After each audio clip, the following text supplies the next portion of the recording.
चलो चलो जल्दी चलो,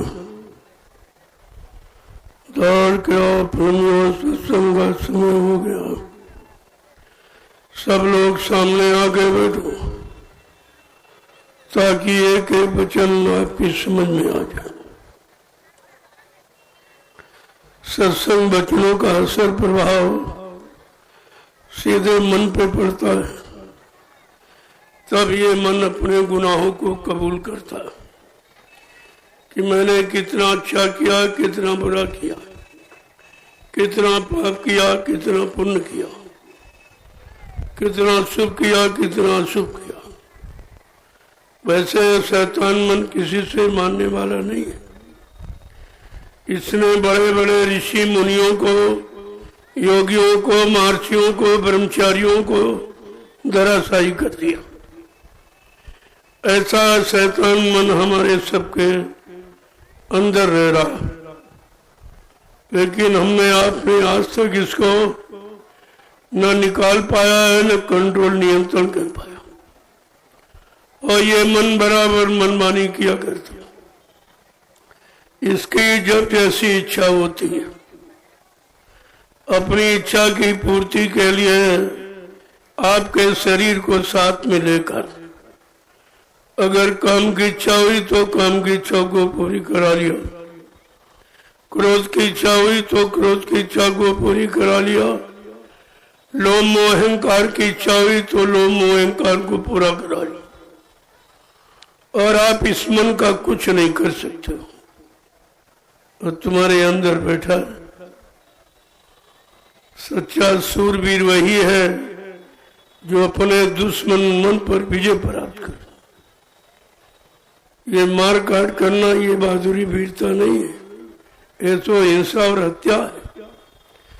हिंसा हत्या कभी बहादुरी वीरता नहीं होती। इसलिए संत महापुरुषों ने समझा के कहा, बड़ा बैरी है मन घट में, इसी को जीतना कटना, पड़ो तुम इसी के पीछे और सभी यत्न तजना। अब कलयुग में आपको कुछ नहीं करना। पहले के जितने साधन थे कलयुग में संत महापुरुषों ने निषेध कर दिया, क्योंकि कलयुग का जीव कमजोर है, भोगी विलासी है, शक्तिहीन है, विवेकहीन है, चरित्रहीन है। लिहाजा पहले युग की साधना कलयुग के जीवों से नहीं हो सकती। इसलिए गोस्वामी जी महाराज ने रामचरितमानस में उत्तरकांड में लिखकर यह सब समझा दिया कि कलयुग के जीवों, तुम्हें अपने समय में कौन सी पूजा करना, कौन सी साधना करना है। कलयुग योग यज्ञ नहीं दाना, एक आधार नाम गुण गाना। कितना साफ साफ कहा। कलयुग में योग जब तब हमन पूजा पाठ कुछ नहीं, क्योंकि आपका तन गंदा, मन गंदा, खान पान गंदा, इंद्रियां गंदी, देखना सुनना उठना बैठना बोलना चालना सोचना समझना करना कराना सब गंदा। गंदगी में कोई पूजा स्वीकार नहीं होती। इसलिए संत गोस्वामी जी महाराज ने कलयुग के जीवों के लिए बड़ा साफ लिखा।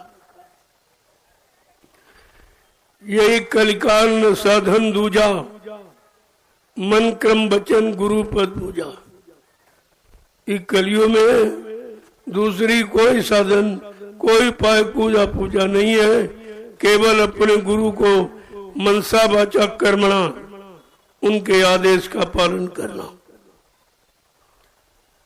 इसीलिए साफ साफ शब्दों में कहा कि कलयुग केवल नाम आधारा, सुमित सुमित नर उतर पारा। ये कहते तो है लेकिन समझ के नहीं कह रहे। कहते कलयुग केवल नाम आधारा, कहते सीताराम राधे श्याम। अरे बात कलयुग की है और तुम त्रेता द्वापर को शामिल कर रहे हो।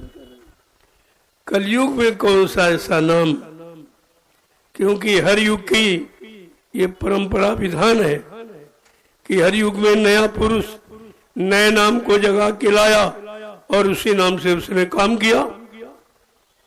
एक ही नाम नहीं रहा।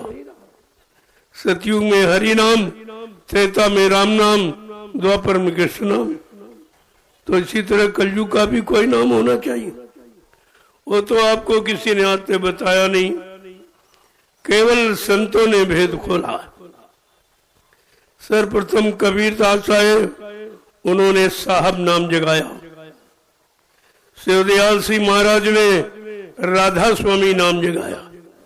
ये राधा स्वामी कोई आदमी इंसान का नाम नहीं है, लेकिन आप टेका टेकी में फंस जाते हो। अरे नाम वही जो काम करे। अपने समय के जीवों के लिए शिवदयाल सिंह महाराज ने राधा स्वामी नाम जगाया था। उस समय जिन लोगों ने उस नाम को लिया और नाम की महिमा जानी, और उनका काम शिवदयाल सिंह महाराज ने कर दिया। तुम्हारा काम थोड़ी होगा, वो तो काम करके चले गए। अब तुम्हारा काम है, और तुमने अपने काम की कोई खोज नहीं की। गुरु नानक जी महाराज आए, उन्हें वायु गुरु नाम जगाया था, और बाबा जी ने जय गुरुदेव नाम जगाया। कोई नई बात नहीं है, ये हर युग की परंपरा है, हर युग का विधान है, हर युग का प्रभु परमात्मा का नाम अलग अलग, लेकिन तो सब टेकी बन गए। जैसे कबीर पंथी के लोग टेकी बन गए, कबीर कबीर चिल्लाते, कबीर कोई आदमी इंसान है। काया वीर कबीर, जिनको अपनी काया शरीर पर नियंत्रण कर लिया और इंद्रियों को बस में कर लिया, वो कबीर है। बात समझने की, जब तक संतों के परमार्थी वचन नहीं सुनोगे आपकी समझ में कुछ नहीं है। क्यों? संत वचन अटपटे और झटपट लखे न कोय, और जो झटपट लखे तो चटपट दर्शन होए। ऐसे वचन नहीं। कहा 12 साल रहो संत की टोली, तब समझ में आवे एक बोली। 12 बरस लगातार संतों की शरण में पड़े रहो, उनके वचनों को याद करते रहो, उनके आदेश हुक्म का पालन करते रहो, समय के नाम की कमाई करते रहो, तब कहीं एक आध वचन आपकी समझ में आएंगे। इतने मतलब यानी रहस्यमय। और तुम गए 2-4 दिन रह के हम सब समझ गए, और जरा सी कोई बात आई तो फट से अलग हो गए, मेरे नहीं लगा। इसलिए समझदारी से काम लो। उलझने से उलझ जाएगी, सुलझाने की कोशिश करो। जो आप उलझे हो, तुम्हारा मन उलझा है, तुम्हारी इंद्रियां उलझी हैं, इनको सुलझाओ। जब तक सुलझाओगे नहीं, तुम्हारी उलझन खत्म नहीं होगी। एक एक वचन को बड़ी सावधानी के साथ सुनूंगा, क्योंकि ये वचन मोल नहीं बिकते, किराए पर नहीं मिलते। ये संतों की मौज पर निर्भर है। जीवों पर कब कैसी मौज हो जाए, दया हो जाए, कृपा हो जाए, मेहरबानी हो जाए, और आपको वचन मिल जाए जिससे तुम्हारा बचाव हो जाए। हर तरफ से आप बच जाओ। वचन बचने बचाने का काम करते। वचन कोई भाषण स्पीच प्रवचन के लिए नहीं होते, और आप इन्हें इस बात को समझा नहीं। कितनी बड़ी भूल हो गई, और कितना बड़ा आपकी जीवात्मा का काम कल्याण का होना था, वो भी आप कर रही है। इस भूल ने आपका कितना नुकसान किया, और अब भी समझ में नहीं आती हो। अब भी अल्लाह शोरगुल मचाते घूम रहे। जब कितना समझाया जा रहा, ये परिवर्तन का समय है, बहुत सोच समझकर रहने की जरूरत। बाबा जी ने भविष्यवक्ताओं को तुरंत आदेश दिया कि विश्व पटल पर भविष्यवाणी सोच समझ के करना। ये परिवर्तन का समय है, तुम्हारी सबकी भविष्यवाणियों को वहीं पर रोकवा दिया जाएगा। जो परिवर्तन करने आया वो भूमिका अपने अनुसार बनाएगा। तुम्हारी सबकी वाणियों को ज्यों को त्यों रुकवा दिया। और आपने देखा किसी की सिद्ध नहीं हुई अभी।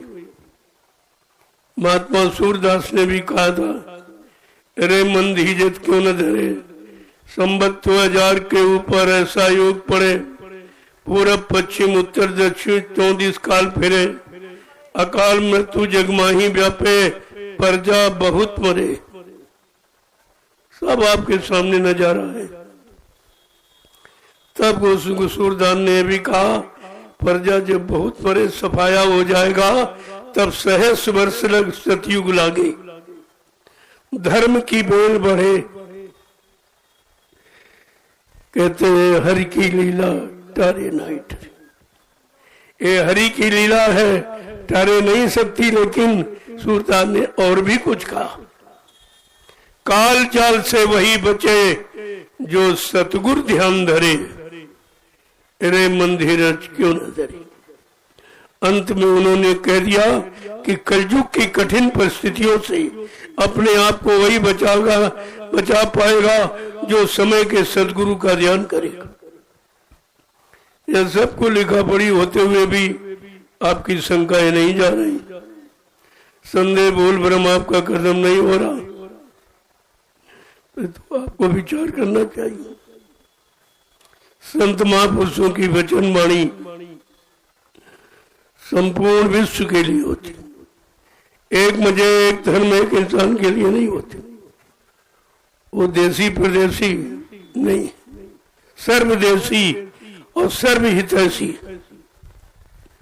और दूरदर्शी। ये उनकी भक्तिकारदर्शी, ये उनकी वाणी है जो तीनों कालों में सिद्ध होती, भूत भविष्य वर्तमान। लेकिन संतों के वचन इतना आसान नहीं है, ये आप समझ लो। कबीर साहब एक काली अक्षर नहीं पढ़े थे, उनको शब्द का ज्ञान था।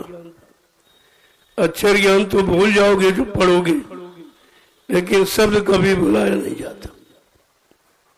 जो कुछ तो नैनों से देखे, काल भोग सब करता, और सब मर जाए शब्द नहीं मरता। इन दो आंखों से जो कुछ देख रहे हो, दो कानों से सुन रहे हो, ये सब नाशवान है। तुम्हारे देखते देखते सुनते सुनते ये सब नष्ट हो जाएगा, सब पीरान हो जाएगा। लेकिन शब्द अजर अमर है। इसलिए संत महापुरुष अक्षर ज्ञान कराने नहीं आते, शब्द ज्ञान जो कभी मिटता नहीं, कभी मरता नहीं, कभी खत्म नहीं होता, कभी बदलता नहीं। ये सब आपको ध्यान में रखना चाहिए था। इतने दिन आपको सत्संग सुनाया गया, लेकिन आपकी समझ में कुछ नहीं आया, कुछ भी नहीं आया। बाबा जय गुरुदेव जी महाराज ने 10 जुलाई 1952 से लगातार पूरे हिंदुस्तान में घूम घूम कर उनका चौमुखी संदेश दिया। चाहे राजनीति हो, चाहे धर्म नीति हो, चाहे न्याय नीति हो, तो सत्य नीति हो, प्रेम नीति हो, हर नीति को स्पष्ट रूप से कहा। लेकिन लोगों ने उस पर विचार नहीं किया कि ये नीति का मतलब क्या है। राजनीति किसे कहते हैं? राजनीति तो शब्दों से बनी, राज और नीति। राज का संबंध राजा से और नीति का संबंध संत महात्मा गुरु से। जब गुरु संत महापुरुष राजा को सच्ची नीति सिखाते थे, तब राजा राज्य करता था, अपनी इच्छा से नहीं, उनके विचारों के अनुसार। लेकिन आज कलयुग में सब खत्म। कोई राजा किसी महात्मा, किसी सदगुरु की बात जानता ही नहीं है। उसको क्या पहचान, गुरु क्या है, संत क्या है, सदगुरु क्या, वो क्या जाने। उनको ये कुछ नहीं मालूम। जब वो भौतिक जगत में रहकर भौतिकवाद को नहीं समझ पा रहे, तो अध्यात्मवाद को समझना तो उनके लिए बहुत कठिन है। आपको इस सब पर विचार करना चाहिए। बाबा जी ने अपना संकेत, इशारा सब पहले से दिया। ताकि किसी को मेरे बारे में कोई भूल भ्रम संदेह न हो, कोई शंका न हो। उन्हें अपना पूरा परिचय दिया कि मैं किस काम के लिए आया हूं और कौन सा काम करके जाऊंगा। बड़ा स्पष्ट कहा था, मैं परिवर्तन करने आया हूं, परिवर्तन करके ही जाऊंगा। कोई माई का लाल हमें इस परिवर्तन से न रोक सकता है, न मेरा काम कोई कर सकता है। जय गुरुदेव। क्या ऐसा किसी ने कभी कहा है या कोई कह रहा ये कह सकता है? इतना चैलेंज, और फिर भी आप नहीं समझ पा रहे हो कि सृष्टि को चैलेंज कौन कर सकता। कहा था, मैं कलयुग का इतिहास बनाने आया हूं, ऐसा इतिहास बनाऊंगा जो भूते न भविष्यते, सतयुग त्रेता द्वापर के लोग अपने अपने युग का इतिहास पढ़ना भूल जाएंगे। मैं इसी भारत भूमि पर ऐसा चमत्कार करके दिखाऊंगा जिसको हिंदुस्तानी नहीं सारा विश्व नमस्कार करेगा। जय गुरुदेव। इससे और स्पष्ट परिचय क्या हो सकता? ऐसा तो किसी ने नहीं कहा। तो आपको तो विचार करना चाहिए, जो इस तरह का चैलेंज कर सकता है वो कौन हो सकता? वो कितना बड़ा शक्तिमान समय का बलवान होगा, जिसकी वाणी में इतना प्रभाव का एक दिन सारा विश्व मेरे झंडे के नीचे नतमस्तक हो जाएगा। क्योंकि ये झंडा किसी आटी पाटी किसी आदमी इंसान का नहीं, ये प्रभु का झंडा।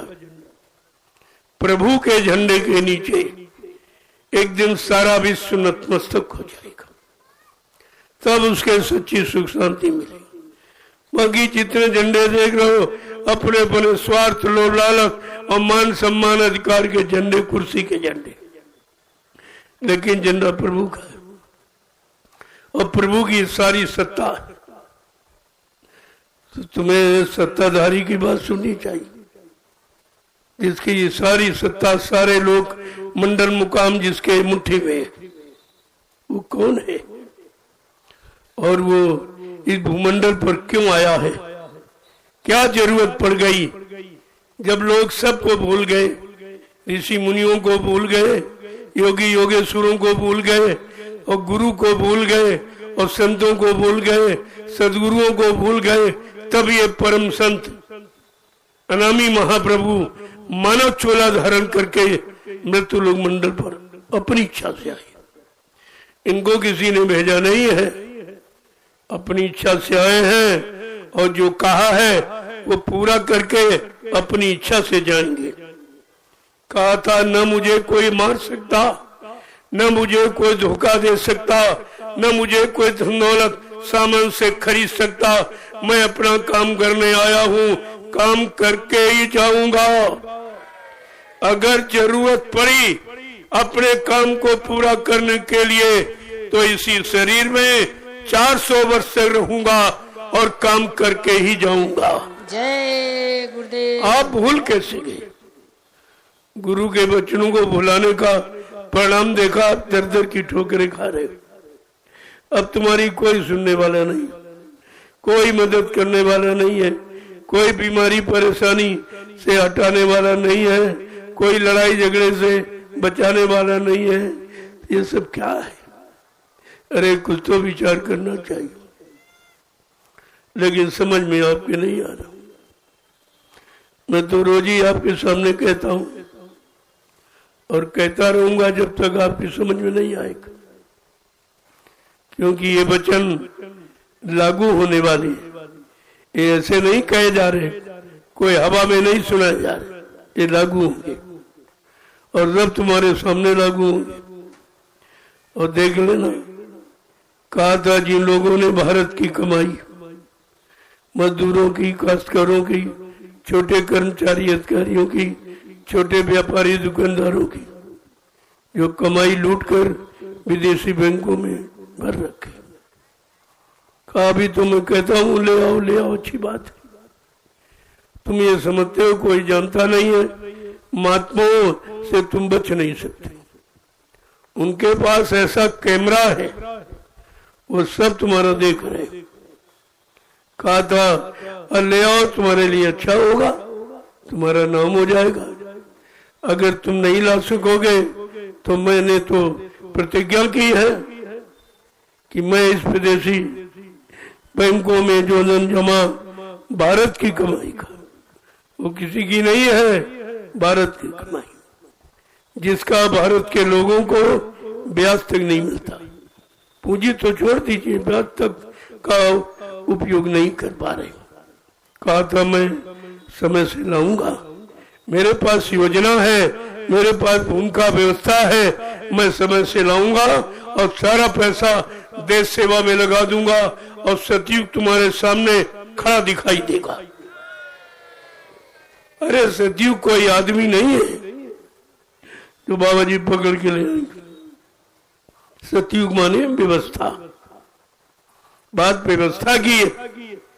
जैसे ये सरकारें कह रही कर्मचारी अधिकारी खराब, कर्मचारी अधिकारी भ्रष्ट। मैंने कहा नहीं, कर्मचारी अधिकारी मेरा कोई भ्रष्ट नहीं है, तुम्हारी व्यवस्था ही भ्रष्ट है। आप अपनी व्यवस्था को ठीक कर लीजिए। ये कर्मचारी अधिकारी मैं वादा करता हूं ये समय से ड्यूटी देगा, लेकिन व्यवस्था अपनी सुधार लीजिए। अगर व्यवस्था नहीं सुधारोगे और इनको व्यवस्था नहीं दोगे तो ये देश आगे बढ़ नहीं सकता। तुम विकास की बात कहते हो, तुम विनाश ही बचा लो, विनाश बचा लो, विकास की बात तो छोड़ दो। तुमने विनाश की भूमिका बनाई है, विकास की नहीं है। विकास की तुम्हें परिभाषा ही नहीं मानी।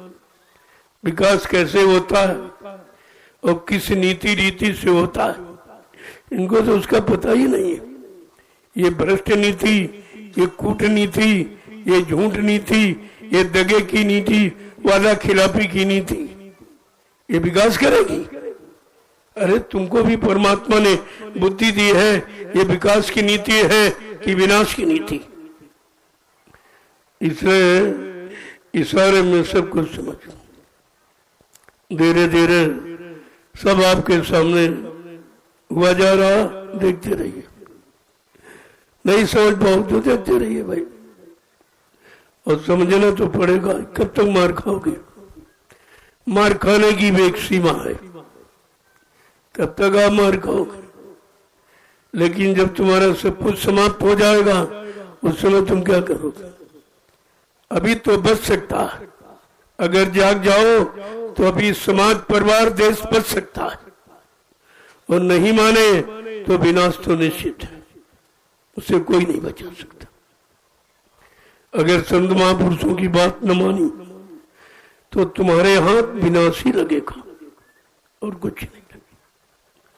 सारा इतिहास गंदा हो जाएगा, राजाओं का, बादशाहों का, सम्राटों का, ये जितना भी इतिहास सब गंदा हो जाएगा।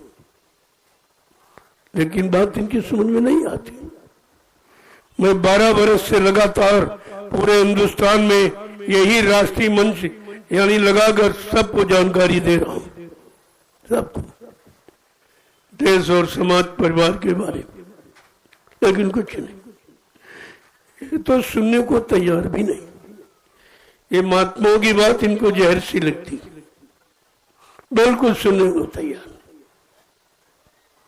जैसे महात्मा विदुर की बात किसी को अच्छी नहीं लगती, सबको जहर लगती थी और विनाश हो गया। वो महात्मा की बात को न मानने पर महाभारत में विनाश देख सुना, पढ़ा खूब है, आपने देख ही रहे हो। केवल महात्मा की बात न मानने पर ये महान आत्माएं, ये देश, समाज, परिवारों को बचाने के लिए आती, ये अपने स्वार्थ, लोभ, लालच, मान सम्मान, अधिकार, राजपाट, धन दौलत पाने के लिए नहीं आते। इनका ये काम नहीं है। इनका काम है देश समाज का सुधार और जीवात्माओं का उद्धार, दोनों काम करने आते। और इनकी समझ में कुछ नहीं आ रहा। ये तो तुम्हारा ये भौतिक जगत का काम नहीं कर पा रहे, उसी में आपको कुछ नहीं मिल रहा। अध्यात्म की बात तो छोड़ दो, तो जानते ही नहीं है अध्यात्म क्या है। अध्यात्म तो उनकी बुद्धि के परे है। जब भौतिकवाद में रह रहे और खा पी रहे, ऐसो आराम कर रहे, तब नहीं समझ पा रहे कि जैसी तुमको जरूरत है ऐसी जनता को भी जरूरत है। ये केवल अपनी जरूरतें पूरी करते हैं, अपनी शान शौकत, अपना ऐसो आराम, अपने विषय भोगों में मस्त है। जनता कहाँ जाए क्या हो, कोई मतलब नहीं। ये भारतीयता नहीं है, बात आप समझ लीजिए। मैं कल भारतीयता के बारे में भी बताऊंगा, जो हिंदुस्तान का विश्व में कोई नहीं कह रहा। भारतीयता शब्द का प्रयोग किसी ने नहीं किया है। 1 साल हो जाएगा, मैंने 15 सितंबर 2023 को घोषणा की थी कि आप लोग सच्चे भारतीय हो तो भारतीयता को धारण करो। तुम्हारी भारतीयता की पहचान क्या है? तुम भारत देश के हो कि नहीं हो, तुम्हारी पहचान वेशभूषा है। हर देश में चले जाओ, वेशभूषा अलग है, ये पहचान है। और तुम्हारी कोई वेशभूषा नहीं। जो ऋषि मुनि महात्माओं ने तुमको दी थी वो तो तुम भूल गए। बिल्कुल सादगी, जिससे मन शुद्ध रहता है और बुद्धि और चित्त सब शुद्ध रहते, वो तो आपने बुला दिया। कल आपको बताऊंगा, इसके बारे में पुनः घोषणा करूंगा 1 साल के बाद कि भाई आपने मेरी बात नहीं मानी। अभी तो भारतीयता केवल पुरुषों के लिए मैंने कहा था, अब भारतीय नारी के बारे में कल कहूंगा, जो हिंदुस्तान का विश्व में किसी ने नहीं कहा। हमारे एक एक शब्द पर विचार करो, जो आज तक किसी ने आपके कान में नई आवाज पहुंचाई, वो मैं आपको कल पहुंचाऊंगा। तभी तो लोगों की समझ में आएगा संत वाणी किसे कहते हैं, संतों का काम क्या है, तब इनकी समझ में आएगा। और नहीं समझेंगे तो समय से धराशायी हो जाएंगे। फिर आप ये नहीं कर सकते हो कि हमको किसी ने बताया नहीं। मैं तो कह रहा हूं तुम्हारे देश में 1 करोड़ साधु हैं बने वाले, लाल पीले कपड़े और दाढ़ी बाल रखने वाले 1 करोड़। और देश की हालत है, धर्म की हालत, मानवता इंसानियत की हालत, प्रेम प्यार मोहब्बत की हालत है, परमात्मा की यादगार की हालत, माँ बहन बेटी बहू की ये हालत। 1 करोड़ धर्म के पहरेदार और देश की हालत जर्जरित। क्या इनको सजा नहीं मिलेगी? अभी आप क्या समझते? आ रही दूरदर्शी सबको समझा देगी, सबको अपने नियम सिद्धांतों पर चलना होगा और सबकी समझ में आ जाएगा कि व्यवस्था किसे कहते हैं। बात व्यवस्था की है और शुरू से आवाज व्यवस्था की लगाई गई, लेकिन समय अनुकूल, जब साथ समय अनुकूल देखा गया तब तैसी आवाज लगाई गई। एक समय जब अंग्रेज मुट्ठी भर अंग्रेज आए और तुम्हें 250 वर्ष गुलाम बना के रखा, तुम कुछ नहीं कर पाए। जब तुम सो गए और मतलब आलसी बन गए, अच्छे से अच्छे काम को नहीं समझा, तो गैर लोगों ने फायदा उठाया। मुट्ठी भर अंग्रेज आए, उन्होंने 250 वर्ष भारत को गुलाम बना के रखा। तुम उनकी गुलामी में रहे हो और गुलामी तुम्हारे दिलों से आज भी नहीं निकली। गुलामी का असर आज भी है। उस समय तुम अंग्रेजों के गुलाम थे, आज तुम अंग्रेजों की व्यवस्था के गुलाम हो। उनकी वेशभूषा, पैंट पतलून टाई कोट, अंग्रेजों की पोशाक तुम्हारी नहीं, ये भारत की नहीं है, ये भारतीयता से नहीं है। तो कहने का मतलब तुम्हारी पोशाक क्या है? कुर्ता धोती कमीज पजामा, सदरी टोपी पगड़ी और लंगोटी, ये भारतीयता की पहचान है। और ये पहचान जब तक नहीं आएगी, देश में सुकून शांति नहीं मिलेगा। बिल्कुल स्पष्ट है ये। गांधी जी ने क्या कहा था? सादा जीवन उच्च विचार, ये है उन्नत का आधार। अगर उन्नति उत्थान प्रगति चाहते हो तो सादगी में आ जाओ, लेकिन कुछ नहीं। खान पान भी आपने अंग्रेजों का, अंडा मुर्गा, इंग्लिश दारू, ठंडी बियर, क्या है ये सब अंग्रेजों की खुराक। तुम खा रहे हो, तुम भाषा के गुलाम तुम, और खान पान के गुलाम तुम, और भाषा तुम्हारी हिंदी और संस्कृत हिंदुस्तान की, लेकिन तुम अंग्रेजी भाषा का प्रयोग करते हो। तुम भाषा के गुलाम हो, आप भी नहीं छोड़ पाए गुलामी, तुम्हारे रग रग में समाई हुई है। जब अंग्रेज गए तो उन्होंने गांधी महात्मा से कहा, देखो मैं तुम्हारे देश को छोड़ के जा रहा हूं, कुछ नहीं लिए जा रहा हूं, लेकिन ऐसी छाप डाल दी कि 350 वर्ष भारत अपना सुधार नहीं कर पाएगा। ये छाप डाली उन्होंने, तो तुम समझ नहीं पाए कुछ, उनके इशारों को नहीं समझ पाए आप। तुमने अपनी भाषा हिंदी संस्कृत देववाणी, देवताओं की भाषा तुम्हारे यहाँ संस्कृति, और हिंदी जिनमें रोचकता, मधुरता, मिठास और जिनमें उत्साह और प्रेम से भरा हुआ है, वो हिंदी भाषा भूल गए आप। तो आपने किया क्या? तुम कहते हो आजाद, हम कहते हो पक्के गुलाम हो। अब तुम पक्के गुलाम हो, उस समय तो अंग्रेजों के गुलाम थे, अब तुम उनकी बनाई व्यवस्था के गुलाम हो। जो व्यवस्था छोड़ गए उसी में रह रहे हो, तुम्हारी जीवन की जीने की कोई व्यवस्था नहीं है। ये सब समझ लीजिए आप। मैं भी इशारा कर रहा हूं, आगे समय आ रहा, तब आपको ये सब सोचना पड़ेगा, समझना पड़ेगा और करना पड़ेगा। अगर परिवार, समाज, देश में सच्ची सुख शांति चाहते हो तो, और किसी से सुख शांति न मिलने वाली है न आने वाली है। कौन ले आएगा? कहां रखी सुख शांति? जो उठा के ले आएगा। सुख और शांति तुम्हारे अंदर है।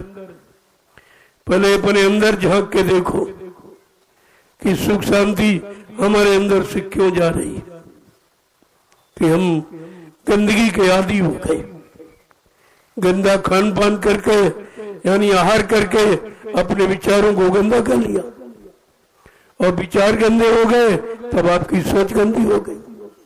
फिर आपका देखना, सुनना, उठना, बैठना, बोलना, चलना सब गंदा, और आपके कर्म गंदे हो गए, और जैसे कर्म को से फल पाओगे आप।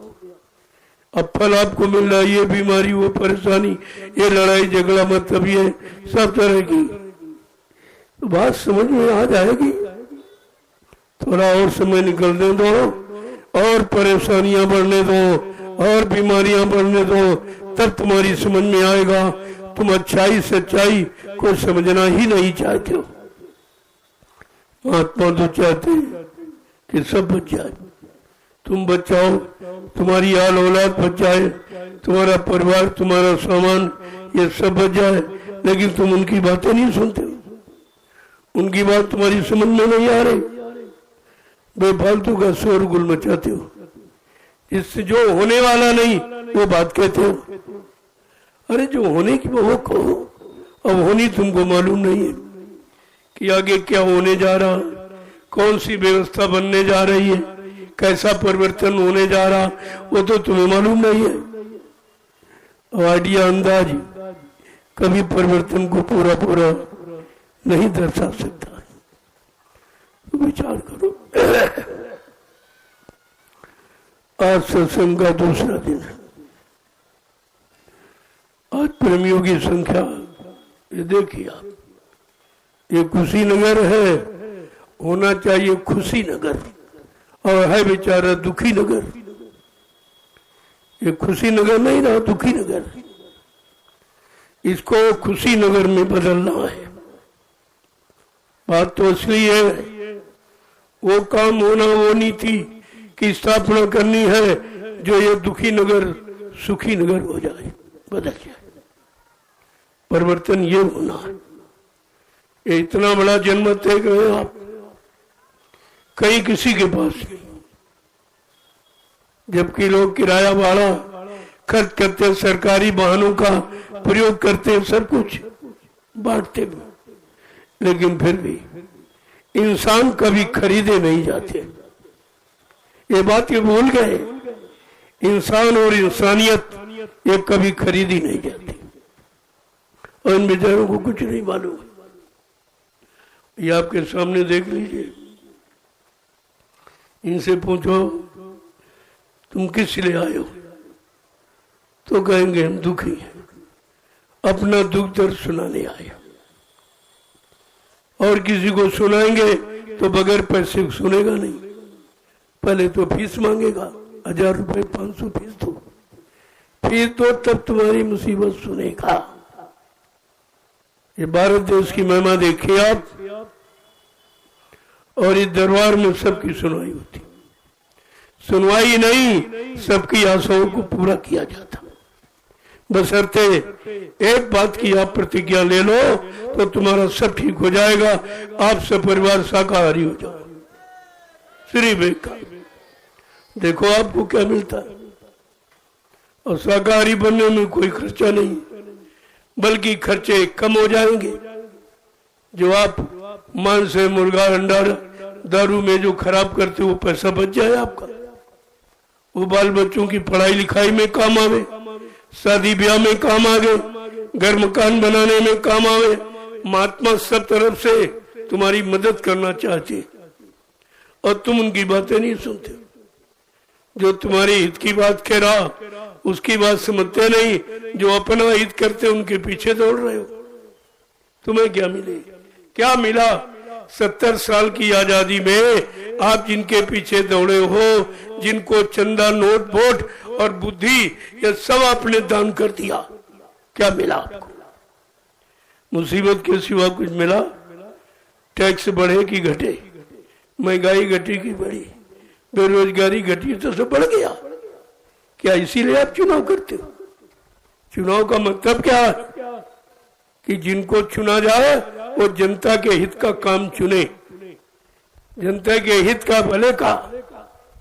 लेकिन जनता के हित भले का काम तो आज तक नहीं चुना गया, लेकिन चुनाव होते रहे, चुनाव पर चुनाव, चुनाव पर चुनाव, सारा देश चुन गया, कुछ नहीं बचा। मैंने इसीलिए प्रार्थना की थी कि देश को बचा लो, देश की जनता पर आपत्ति मुसीबत आने वाली है, उसको बचा लो, ये तुम्हारा कर्तव्य है। तुम राजा हो, ये तुम्हारी प्रजा है। लेकिन मेरी बात को किसी ने समझा।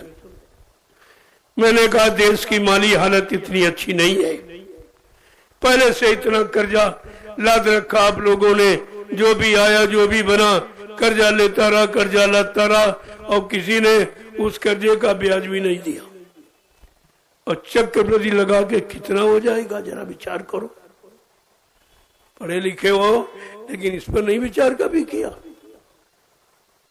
कि जिस मूलधन का आपने ब्याज तक नहीं दिया है तो चक्रवृद्धि ब्याज लग जाएगा, कितना बढ़ जाएगा। तो मैंने कहा पहले आप देश को खुशहाल बना लो, चुनाव करा लेना। ये तो तुम्हारी जनता है, प्रजा है, तुम राजा हो, और तुमको तो दे देगी समर्थन। मैं तो नहीं मना करता हूं, लेकिन मैं ये कहता जरूर हूं कि इसको सुकून शांति पहले दे दो। ये मतलब यानी सब प्रकार से कुशल हो जाए और चुनाव करा लीजिए आप।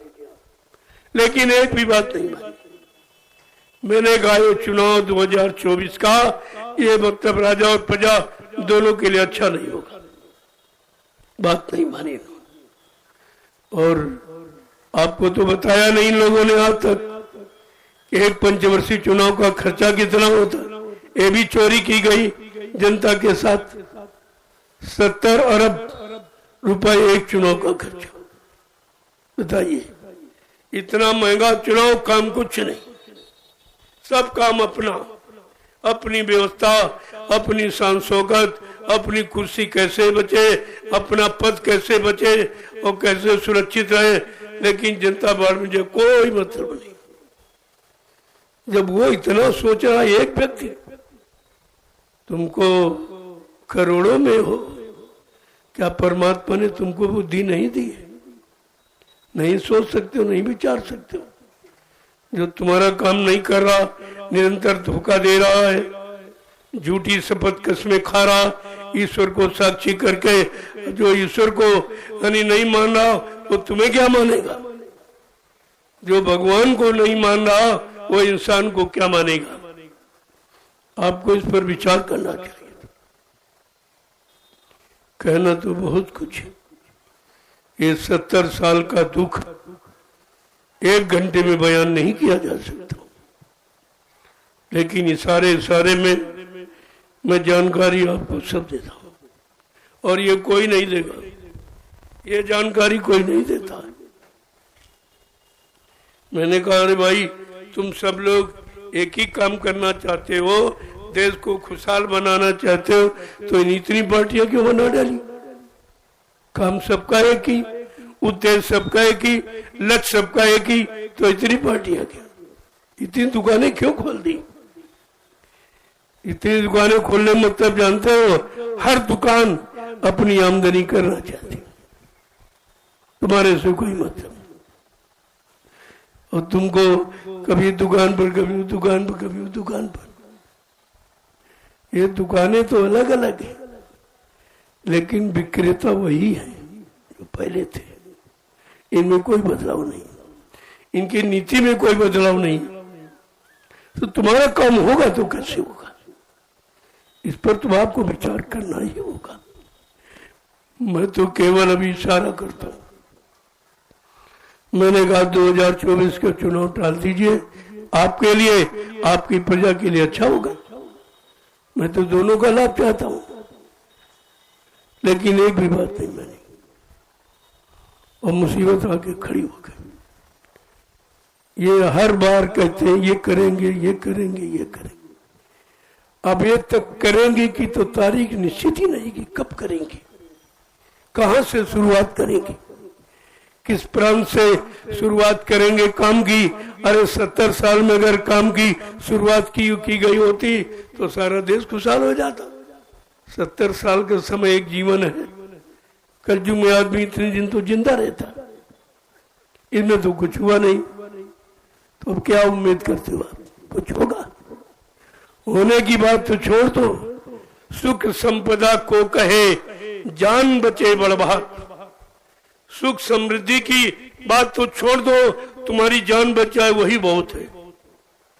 व्यवस्था तो इस तरह बन की गई और इसी तरह की तैयार की जा रही। इनके पास और कोई व्यवस्था नहीं, मारने की व्यवस्था है, तरह तरह के तरीके ये मारने की अपना रहे। कहते जनसंख्या बहुत हो गई। अन्य भाई, द्वापर का इतिहास कह रहा, कलयुग के पहले द्वापर था कि 56 करोड़ केवल यदुवंशी था, उनके बाल बच्चे स्त्रियां छोड़ के। और जातियां कितनी थी, कितनी अछोड़ी दल महाभारत में आया था। तब कोई परेशानी नहीं थी। तब कहते हैं कृष्ण के राज में घी दूध की नदियां बहती थी। कृष्ण के राज्य में। आज नेताओं के राज में घी दूध की नदी तो नहीं बह रही, लेकिन शराब की नदी जरूर बह रही चारों तरफ। किसी सड़क पर निकल जाओ, चौराहे पर भगवान राम कृष्ण का साइन बोर्ड नहीं, कोई देवी देवता का नहीं है, लेकिन शराब के बोर्ड सारे हिंदुस्तान में ठगे। क्या ये हिंदुत्व है? क्या ये धार्मिकता है? क्या आप रामकृष्ण को कलंकित नहीं कर रहे हो तो क्या मतलब उनका सम्मान कर रहे हो ये करके? जिसने भगवान को नहीं बख्शा तुम्हें क्या बख्शेगा? उनको भी नहीं बख्शा। तो आपको इस पर विचार करना चाहिए। अब थोड़े से वचन सुन लीजिए। महापुरुषों ने हमेशा जगाने का काम किया। जब जब आप सो गए तब तब आपको जगाने का काम किया, उनका काम है, वो इसीलिए आते ही है। अगर पहले जाग जाओ समय से तो तुम्हारा सब कुछ बच जाएगा।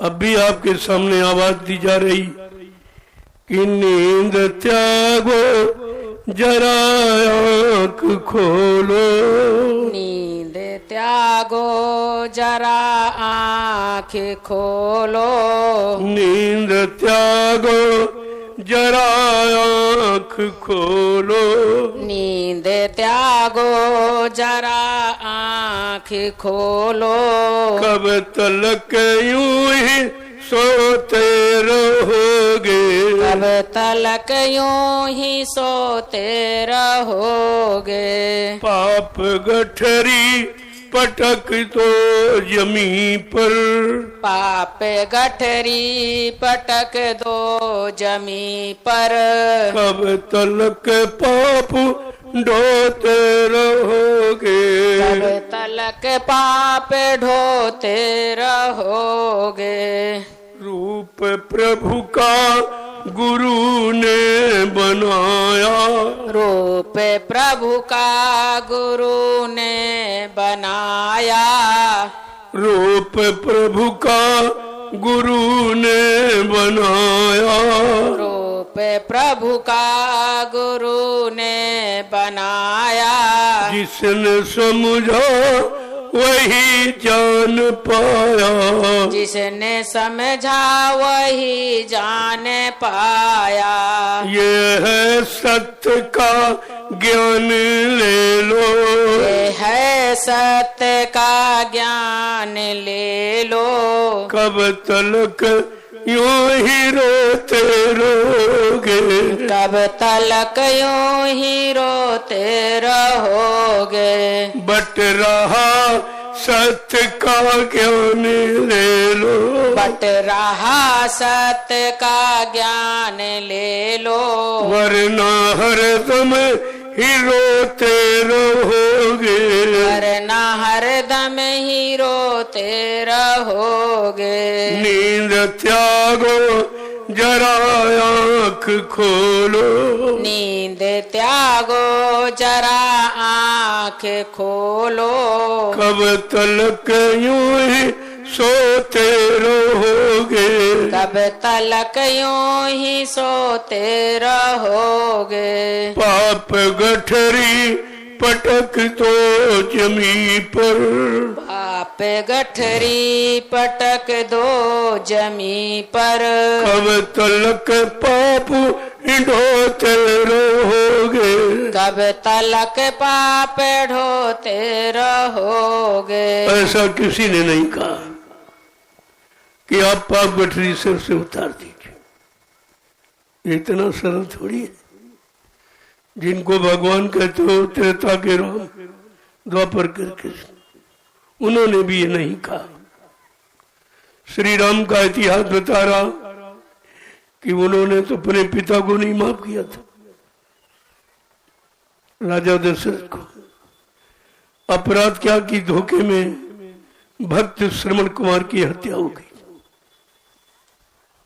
लोगों ने कहा आपके पिताजी हैं, भगवान माफ कर दीजिए, ये धोखे में अपराध हो गया। भगवान राम ने कहा नहीं, मैं न्याय करने आया हूं, मुझे न्याय करने के लिए भेजा गया, मैं तो न्याय करता हूं। न मैं क्षमा कर सकता हूं, न मैं व्यवस्था को खत्म कर सकता हूं, न पुण्य से पाप की अदला बदली कर सकता हूं, मैं तो परिणाम दूंगा। और परिणाम दिया उनको। देखे दूसरा कि कुंभकर्ण का वध, ये घटनाएं हैं भगवान राम के जीवन की, इनको याद करो आप। उन्होंने कुंभकर्ण को भी माफ नहीं किया। उसका अपराध क्या था? वो शराब पीता था, मांस खाता था। अगर भगवान राम का कानून आज लगा दिया जाए, तुम समाज परिवारों में रहने वाले कितने लोग बचेंगे? तुम तो सब शराबी को भी होगा, कैसे बचोगे? अरे कुंभकर्ण का वध, उसके बारे में सोचना चाहिए आपको कि भगवान ने इसको किस कारण मारा। कम से कम वो कारण तो हमारे से न होने पावे, न तुम्हारा भी वध निश्चित है। विधान कभी बदलता नहीं है, ईश्वरी विधान कभी नहीं बदलता। और तीसरा है बाली का वध।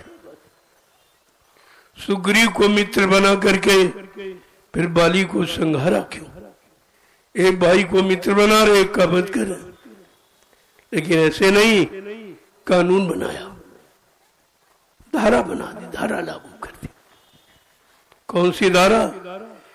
कि अनुज बधू बगनी सुत नारी और सुन 60 कन्या समचारी, इन्हें कुदरा टीपिलोक जोई और ताये बधे कछु पाप लोई। ये भगवान राम का कानून, इसको पढ़िए आप। रामचरितमानस में इस कानूनों का ग्रंथ है, नीतियों का ग्रंथ है। वो कोई भाषण स्पीच प्रवचन का ग्रंथ नहीं है, लेकिन लोगों ने समझा नहीं, सब बेचारे भ्रमित हो गए। क्योंकि जब तक जानकार नहीं मिलेगा तो जानकारी आपको नहीं मिलेगी। कहते भगवान राम ने कानून बनाया कि अनुज वधू, अनुज माने छोटे भाई की स्त्री बहू के समान मानी जाती, भगनी माने बहन, और बहन के लड़के की स्त्री भी बहू के समान, और कुंवारी कन्या, ये चारों निजी कन्या के समान है। इनको अगर कोई बुरी दृष्टि से देखे और गंदे भाव विचारों से उनके चरित्र को खराब करने की कोशिश करे, तो भगवान राम का कानून कहता ऐसे इंसान का अगर वध कर दिया जाए तो कोई पाप नहीं। ये नीति है, ये नीति ग्रंथ है, लेकिन आपने कभी नहीं समझा उसको नीति का ग्रंथ। न उनकी नीतियों को किसी ने बताया। भक्ति के पहले नीति ग्रंथ, बगैर नियत के भक्ति नहीं हो सकती। अगर नियत अच्छी है और नीति अच्छी तो आप भक्ति भी कर लोगे, भक्ति भी ऐसे नहीं होती। आगे और कुछ कहा है कि जननी सम जानो पर नारी और धन परा विष से भी सवारी। ये तो और कठिन। प्रेमियों, ये सीताराम की पूजा, अगर सीताराम का प्रेमी कोई बैठा हो तो कान खोल के सुन ले। तुम सीताराम के पुजारी हो तो कि सीताराम से सजा पाने के अधिकारी हो। पूजा का मतलब उनकी नीति, उनके नियम सिद्धांतों को मानना, उस पर चलना, अपने जीवन को उसके अनुसार बनाना, उसे पूजा कहते हैं। और तुमको ऐसी पूजा सिखा दी गई, यहाँ शराब भी पीते पूजा भी करते, शराब भी पीते पूजा भी करते, गंगा भी नहाते, रामायण भी पढ़ते। कोई पाबंदी, कोई कानून नहीं, कोई कानून, कोई पाबंदी नहीं। और कहते हम श्री राम को मानते। अरे श्री रामचरितमानस एक ही है। श्री राम ही श्री रामचरितमानस और श्री रामचरितमानस ही श्री राम है। लेकिन ये वोटों के लिए तो मानते हैं श्री राम को, लेकिन नीति के लिए, सिद्धांतों के लिए, वसूलों के लिए ये रामचरितमानस को बिल्कुल नहीं मानते। और न इनके पास कोई रामचरितमानस का ज्ञान है, कोई जानकारी नहीं। देखो किस तरह से कहते हैं, जननी समझानो पर नारी। ये राम की पूजा का सिद्धांत है कि पराई स्त्री को अपने माँ के समान जानो और पराया धन जहर का जहर मानो। ये दोनों चीजें तुम्हारे बस की नहीं, तो फिर कैसे श्री राम की पूजा करो? पहले समझो, पूजा का मतलब कोई दाढ़ी बाल लाल पीला कपड़ा पहन लो, कोई छापा तिलक जनेऊ चंदन मंदन लगा लो, कि पूजा ये तो भेष है। ये शरीर का ऊपरी बनावटी भेष। ये पूजा नहीं। पूजा का मतलब पुण्य जा, पुण्य माने सेवा और दया प्रेम के भाव जब पैदा हो जाए वहीं से तुम्हारी पूजा प्रारंभ हो जाती। आपको बताया कहाँ गया, कुछ सब छिपा के रखा गया। आज ये अवसर मिला है, एक एक बात खोल के तुम्हारे सामने रखे जा कि पराई स्त्री को अपने माँ के समान जानो और पराया धन जहर का जहर मानो। ये भगवान राम का सिद्धांत है। ये पूजा जो इस तरह विचारधारा रखेगा वो भगवान श्री राम की पूजा कर सकता। इसीलिए उन्होंने रामचरितमानस में स्पष्ट कह दिया कि मुझे कौन पाएगा। सीताराम क्या करे, मुझे कौन पाएगा? तो इस पर शब्दों में उन्होंने कहा कि निर्मल मन जन सो मोही पावे और मोए छल छिद्र कपट नहीं भावे। बिल्कुल साफ साफ कह दिया। हमारी पूजा क्या है, हमारा पुजारी, हमारा सच्चा भक्त क्या है? जिसका मन निर्मल पाक साफ पवित्र। कहा जाति वाला कहते नहीं, क्या ब्राह्मण पता कहते नहीं, क्या क्षत्रिय सर्जन कहते नहीं, क्या छोटा बड़ा गरीब अमीर कहते नहीं, क्या हिंदू मुसलमान कहते नहीं, क्या स्त्री कहते नहीं। हमको वो पाएगा जिसका मन निर्मल पाक साफ पवित्र। आज तो तुम्हारे सबके मन गंदे हैं। तुम श्री राम को कैसे, तभी तो मिले नहीं। सीताराम सीताराम चिल्लाते उम्र बीत गई, सीताराम का दर्शन नहीं हुआ। क्यों? कि अंदर से गंदे, अंदर से गंदगी भरी है, कुविचार भरा है, तो फिर कैसे मिलेगी? और नहीं मिले आपको, जीवन निकल गया लोगों का। तो सीताराम कहने से सीताराम थोड़ी मिलेंगे। सीताराम ने क्या कहा, क्या नियम सिद्धांत रामचरितमानस में बताए, जब वो उसके अनुसार अपना जीवन बनाओगे तब तुम उनको पाने के अधिकारी होगे। और उन्होंने कहा मेरा वास किसके हृदय में होता है, साफ साफ खोल दिया कि कोई शंका में ना। कहा मेरा वास किसके हृदय में? क्या ब्राह्मण की धर्म कहते नहीं, क्या क्षत्रिय वैश्य कहते नहीं, भाई इनका नहीं। किसके अंदर वास है मेरा? क्या लिखा है कि जाति पाति धन धर्म पराई और कुल परिवार सुखद समुदाय इन्हें त्यागी भजे मन लाई और ताके ये बसे रघुराई। कितना साफ साफ लिखा है, उसको आप पढ़ते ही नहीं हो। कहा मेरा वास उसके हृदय में होगा। जाति पाति धन धर्म बढ़ाई कुल परिवार सुख समुदाय और इन्हें त्याग। जो इतनों का परित्याग कर देगा उसके हृदय में मेरा वास होगा। जात पात पूछे नहीं कोई, हरि का भजे सो हरि का होए। प्रेमियों, महात्मा की कोई जाति नहीं, महात्मा की कोई जाति नहीं और परमात्मा की कोई जाति नहीं और भक्त की कोई जाति नहीं, भगवान की कोई जाति, गुरु को कोई जाति नहीं, शिष्य की कोई जाति नहीं। ये जाति पाति से परे है। ये सबके लिए आते हैं, सबके हित कल्याण के लिए आते हैं, सबको लाभ देने के लिए आते हैं, समान रूप से। इनमें कोई फर्क, कोई अंतर नहीं होता। तो महापुरुषों ने खोल करके कहा रे भाई तुम कब तक सोते रहोगे? न श्री राम को जान पा रहे हो, न भगवान कृष्ण को जान पा रहे हो, और चिल्लाते रोज हो और जानते किसी को नहीं। तो क्या कह रहे हैं कि नींद त्यागो जरा आंख खोलो, नींद त्यागो जरा आंख खोलो, कब तलक यूं ही सोते रहोगे, कब तलक यूं ही सोते रहोगे। पाप गठरी पटक दो जमी पर, पाप गठरी पटक दो जमी पर। कब तलक पाप ढोते रहोगे, कब तलक पाप ढोते रहोगे।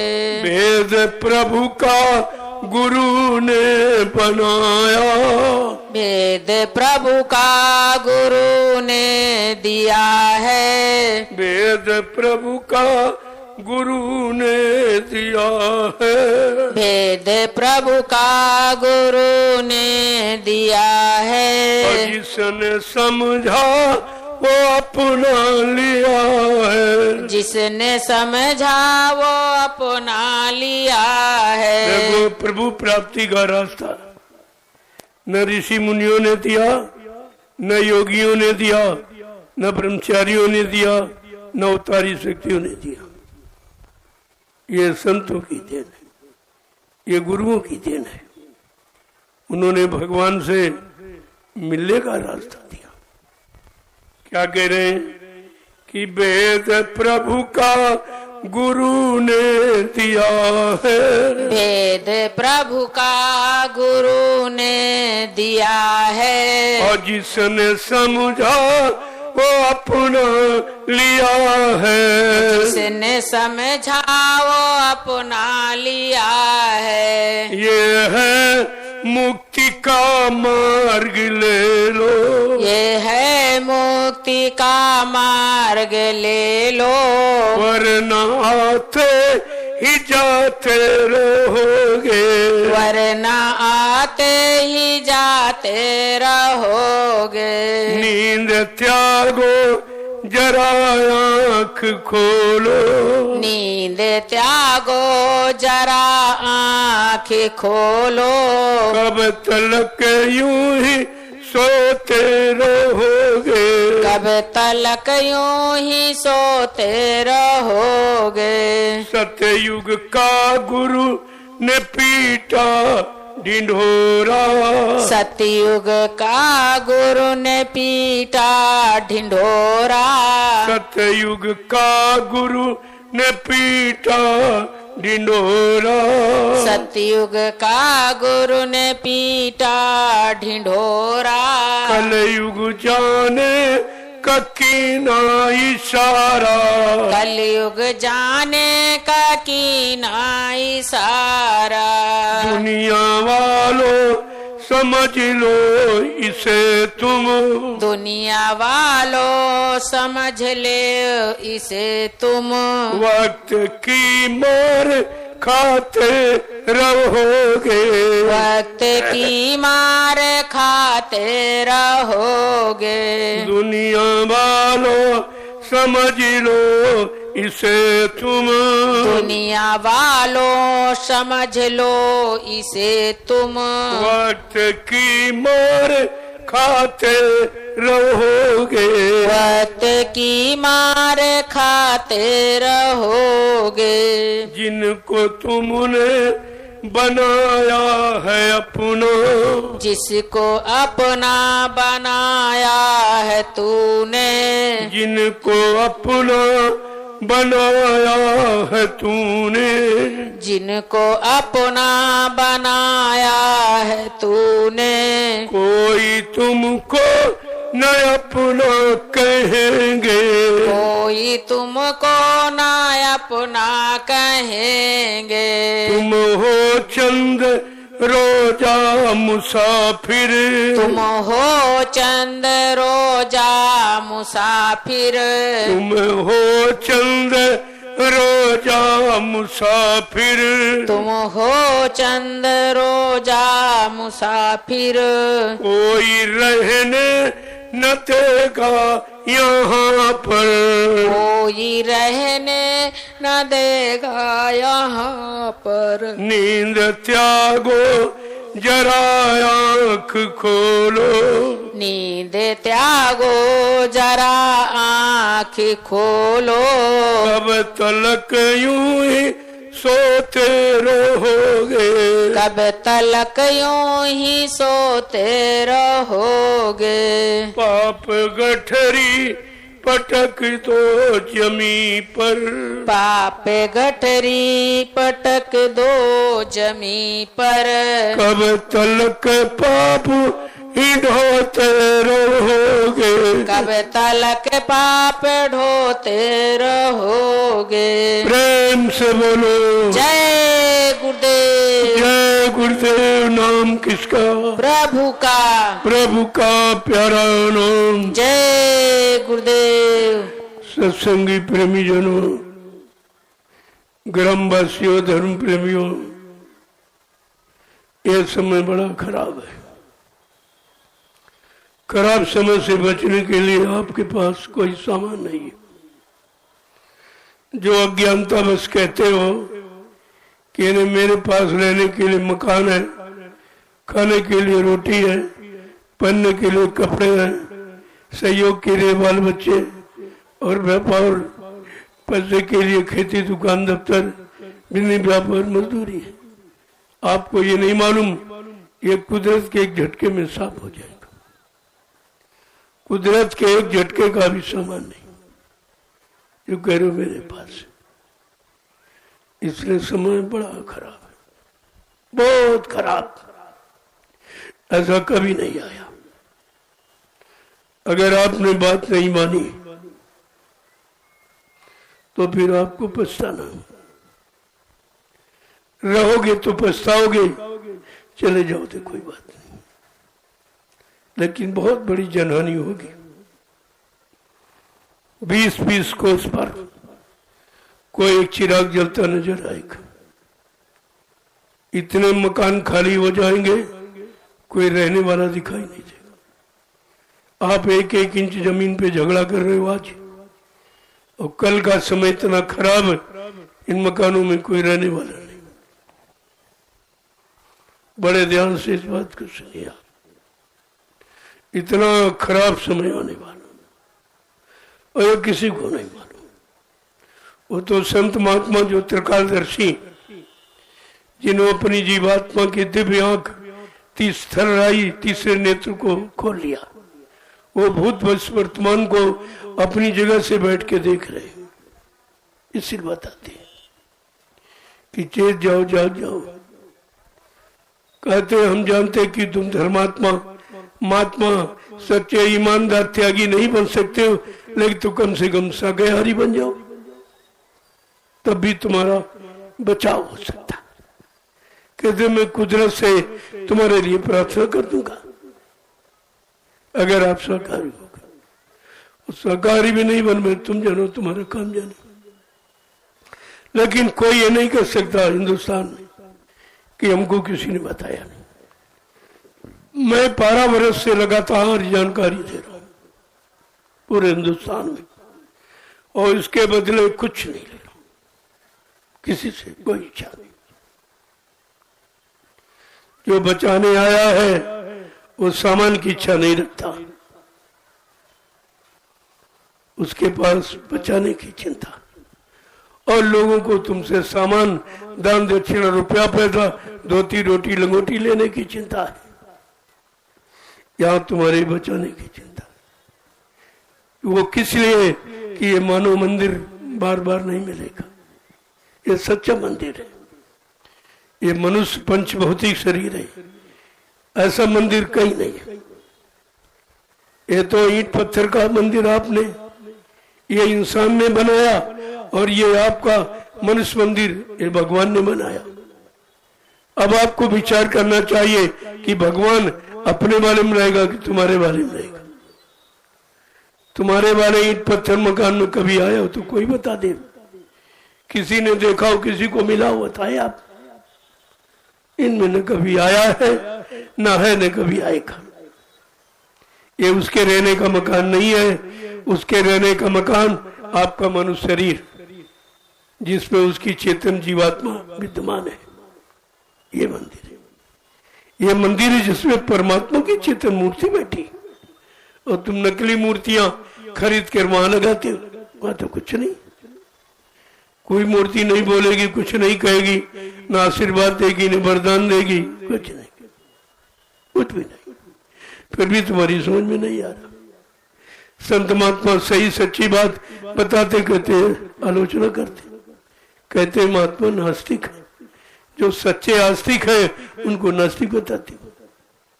नास्तिकता तो तुम्हारे में भरी है, जहां कुछ मिलने वाला नहीं उसी में अटके भटके पड़े हो और समझने का भी प्रयास नहीं करते। एक तो जानते नहीं हो सही सच्ची अच्छी बात, और कोई अच्छी सही बात बताए तो मानते नहीं हो। ये दो बीमारी आपको लग गई तो समय खराब है। उसी समय से बचाने के लिए ये अभियान जारी किया गया कि एक बार फिर इनको जगा दो, फिर इनको शाकाहारी बनने का संदेश दे दो। ये अपने आप को बच जाए, अपने परिवार बाल बच्चे औलाद को बचा ले। आगे का समय खराब है और वो सब के लिए खराब, क्योंकि सब खराब हो गए, कोई नहीं बचा। पहले लोग कहते कि मुसलमान मतलब मांस खाता मतलब, अब उनसे ज्यादा हिंदू खा रहा, उनसे ज्यादा हिंदू खा रहा। कहाँ हिंदू हो आप? कैसे आपको अपने आप को हिंदू कहोगे? तुम्हारे हिंदुत्व तुम्हारे अंदर है? कुछ भी नहीं। रहम और दया से बिल्कुल खाली हो, परमात्मा की यादगार से बिल्कुल खाली हो, माँ बहन बेटी बहू की परख पहचान से बिल्कुल खाली हो। अपने आप को हिंदू कैसे कहोगे? हिंदू परिषद बना रहा, कोई कुछ कह रहा, कोई कुछ कह रहा, जबकि जो कह रहे हैं वो अपने को हिंदू कभी नहीं कह रहे। उपजातियां बताते हैं हम ये हैं, वो है, जाति है, ब्राह्मण है, मतलब उनमें तमाम उपजातियां वो बताते हैं। वो खुद ही अपने आप को हिंदू नहीं कर, कोई भी नहीं कर। हिंदू परिषद वाले मेरे पास आए तो हमने कहा पहली बात ये, तुम अपने को हिंदू कहते हो? अपने नाम के आगे हिंदू लिखते हो? कहते नहीं। फिर हिंदू तो कैसे कायम करोगे? किसी मुसलमान से पूछिए, उनमें भी जातियां हैं, लेकिन फट से कहेगा मैं मुसलमान हूं। सिखों से पूछो कहेगा मैं ईसाई हूं, यानी सिख हूं, और ईसाइयों से पूछो कहेगा मैं ईसाई, लेकिन हिंदू कोई नहीं कह रहा मैं हिंदू हूं। इसीलिए आज हिंदू धर्म बिल्कुल चिथड़े उड़ गए, कुछ नहीं बचा। तो समय तो खराब आएगा, समय खराब आएगा। प्रेमियों, कल 15 सितंबर भारतीयता दिवस, जिसके बारे में सारे हिंदुस्तान का पूरे विश्व को यह संदेशा पहुंचाया जा रहा कि हम भारतवासी हैं, हमारी भारतीयता की पहचान है। जब तक हमारी पहचान नहीं होगी कौन मानेगा हमको कि तुम भारतीय? जब तक तुम्हारी बोली भाषा नहीं होगी तब तक हिंदुस्तान का निवासी तुम्हें कौन माने कि हिंदुस्तानी हो? जब हिंदी भाषा संस्कृत भाषा तुम्हारे पास आई नहीं, तुम्हें हिंदुस्तानी कैसे कोई लोग कहेंगे? अरे विचारणी विषय है ये हवा में उड़ाने वाली बातें नहीं है। जब बैठ के विचार करोगे तब आपकी समझ में आएगा कि हम कितने पिछड़े हैं, कितने पीछे, सदियों से पीछे आप चले गए, कुछ नहीं रहा। वो तो कल मैं आपको बताऊंगा, क्योंकि भारतीयता दिवस कल 23 सितंबर 15 सितंबर 2023 मैंने घोषणा की थी भारतीयता दिवस की कि सारे भारतवासियों को अपना ये दिवस मनाना चाहिए। तमाम दिवस आप मनाते हो लेकिन अपना दिवस नहीं मनाते, जो तुम्हारा असली दिवस है। न राजा न प्रजा कोई नहीं जानना, न कर्मचारी अधिकारी कुछ कोई नहीं जानते। विद्वान विद्वान आत्मा महात्मा कुछ जानते ही नहीं, वो भारतीय है ही नहीं, उनमें भारतीयता की झलक है नहीं। बात तो इसलिए है। जय गुरुदेव, जय गुरुदेव, जय गुरुदेव, जय गुरुदेव, जय गुरुदेव, जय गुरुदेव। गुरुदेव नाम किसका, प्रभु का। जय गुरुदेव नाम किसका, प्रभु का। प्रभु का प्यारा नाम। जय गुरुदेव। अब आप लोग खड़े हो जाओ, खड़े हो जाओ प्रेमियों। आप बहुत देर से बैठे हो, देखो उतना सुनो जितना याद रहे। अब नहीं कि आगे पाठ पीछे सपाट, मतलब क्या निकले। मैंने 5-5, 6-6 घंटे संदेश दिया, लेकिन तुम्हारे पास एक शब्द भी उसका नहीं। तो अब मैं ना आपका समय खराब करूंगा ना अपना करूंगा, उतना बताऊंगा जिसकी जरूरत है। और इतना जान लो, मान लो तो तुम्हारा इसी में काम बन जाए। आपको काम बनाने से मतलब। जय गुरुदेव। जय गुरुदेव। जोर से बोलो। जय गुरुदेव। सब मिल बोलो। जय गुरुदेव। बोलना होगा। जय गुरुदेव। अभी से बोलो। जय गुरुदेव। तू किधर से हरेंगे, जय गुरुदेव। सब कष्ट मिटेंगे, जय गुरुदेव। सुख शांति भी देंगे। जय गुरुदेव। सबके दाता, जय गुरुदेव। सबके मालिक, जय गुरुदेव। प्रेम से बोले। जय गुरुदेव। ये नाम नहीं इंसान का, ये नाम है प्रभु का। ये काम नहीं इंसान का, ये काम है प्रभु का। देखो ये भी ऐलान हो रहा। अब इंसानों के बस का कोई काम नहीं रहा। आप इंसान की बात करते हो, मैं भगवान की बात करता हूं। हमारे आपके कहने में कितना अंतर है। ये भगवान की सत्ता है। जब सत्ता में कोई कमी हो जाती है तो भगवान की जिम्मेदारी होती है, वो कोई न कोई शक्ति को भेज देता है कि जाओ भाई सुधार करके आओ। अब आपको ये विचार करना चाहिए कि अब सुधार करने का समय है कि नहीं।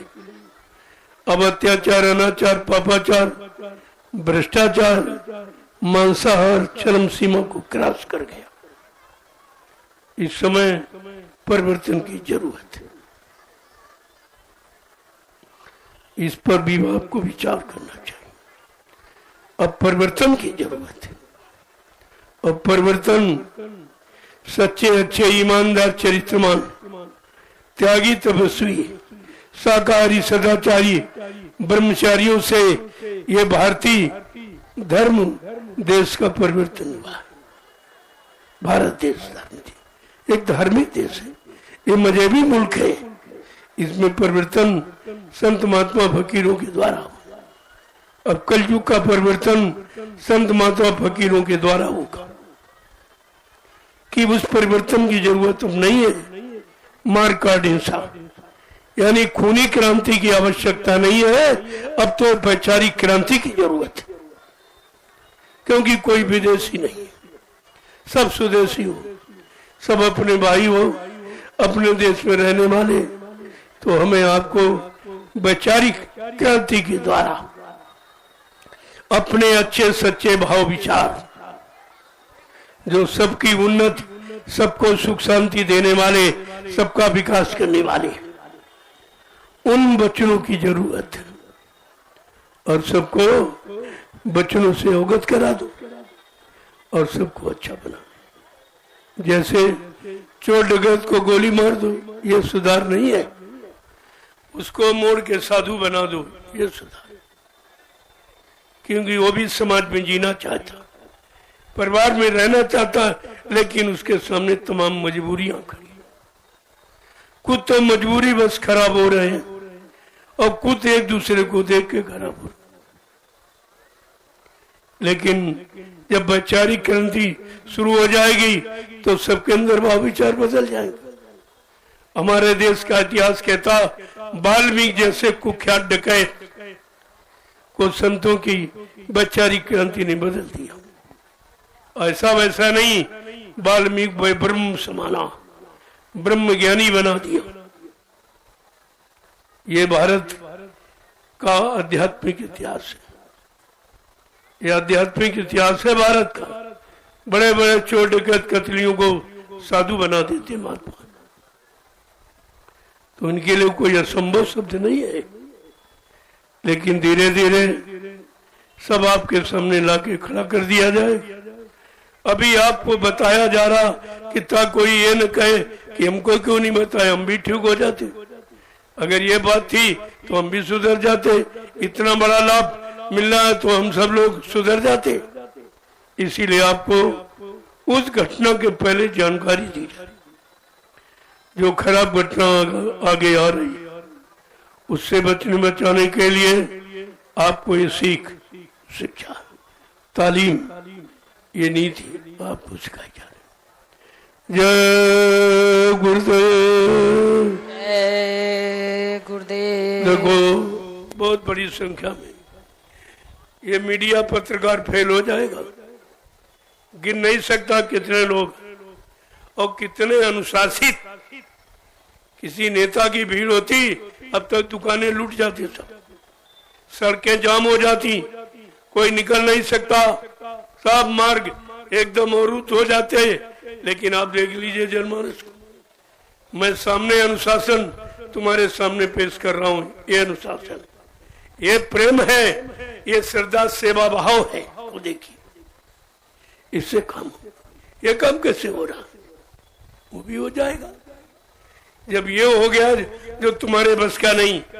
कितने ट्रेनें बसे ये फ्री चलाते, लोगों को पैसा बांटते, सामान बांटते, लेकिन ये भीड़ जो श्रद्धा सेवा भाव की है, ये भीड़ कोई हिंदुस्तान में इकट्ठा नहीं कर सकता। ये देखिए आप निशानी आपके, ये तो इतिहास ही अलग है। ये तो इतिहास अलग बिल्कुल है। और सब अनुशासित, एक आवाज पर बैठ जाते, एक आवाज पर खड़े हो जाते। इतनी बड़ी जनसंख्या प्रधानमंत्री मुख्यमंत्री भी इकट्ठा नहीं कर सकता। और ये अनुशासन प्रधानमंत्री मुख्यमंत्री भी कायम नहीं कर सकता अपनी प्रजा में। जो हमारे संगत में है, सत्संगी प्रेमियों में, इनको सिखाया गया कि सत्संगियों तुम्हें आदर्श बनना है, संदेश सतगुरु का तुम्हें चरितार्थ करना है, ये करके दिखाना है।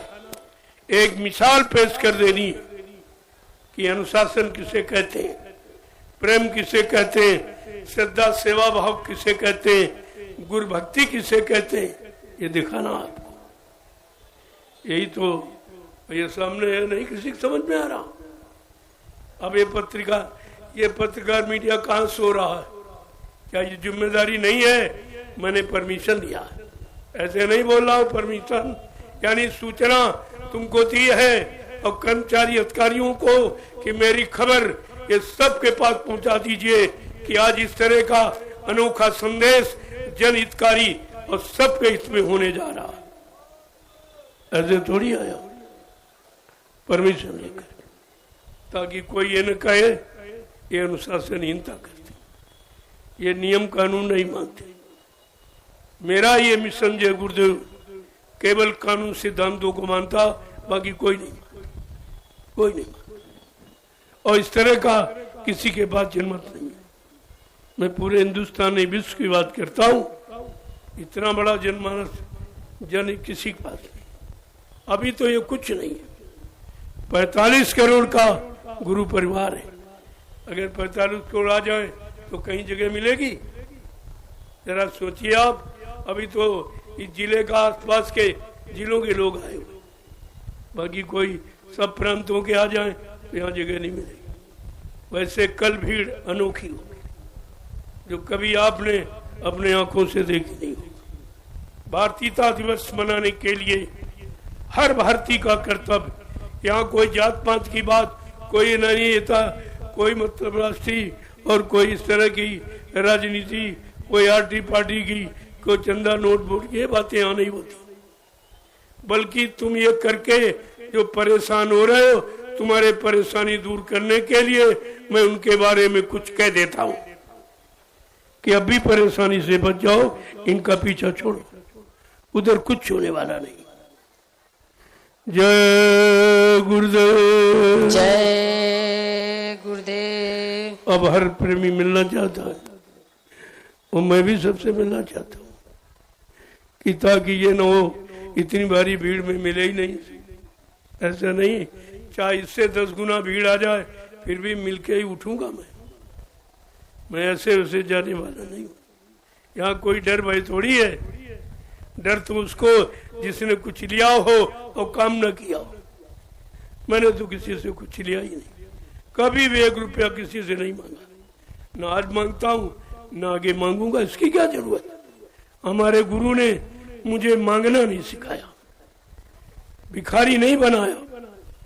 नाम दान देकर कहा जल्दी से इस नाम को जगाओ, सिद्ध करो, अपना काम कर लो और समाज देश का काम कर दो।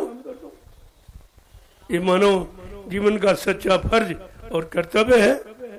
मैं वो काम कर रहा हूँ, अपने गुरु के आदेश का पालन कर रहा हूँ और आपसे भी कहता हूँ आप भी पालन करो, तुम्हारा भला कल्याण हो जाए। आप तो आपके सामने है, लेकिन कोई नहीं आया। कोई पत्रकार मीडिया जैसे सो रहा हो, अगर किसी मंत्री का कुत्ता मर जाए तो फौरन अखबारों में निकल जाएगा। उसकी जरूरत है, इसकी जरूरत, जिसकी जरूरत उससे लोगों को गुमराह किया जा रहा है। ये डरते हैं कि अगर ये भीड़ दिखा दी जाएगी तो हमको लोग वोट नहीं देंगे। तो मैं क्या कोई वोट मांगता हूँ या वोट के लिए किसी को मना करता हूँ? ये तो मेरा काम ही नहीं। मेरा काम तो जीवात्मा को परमात्मा से मिलाने का है। मेरा इधर का कोई काम नहीं। अब ये है इनकी व्यवस्था अगर अच्छी हो जाए तो बैठ के भजन करने लगे। तो व्यवस्था के लिए जरूर कुछ कर रहा हूँ और बना के तैयार कर दूंगा। हमको तुम्हारी जरूरत भी नहीं है। ये इतने प्रेमी मेरे लिए बहुत है काम करने के लिए। हमको किसी की जरूरत नहीं। कोई नेता फेता मंत्री की हमको कोई जरूरत नहीं। वो मैं जानता हूँ ये कुछ कर ही नहीं सकते।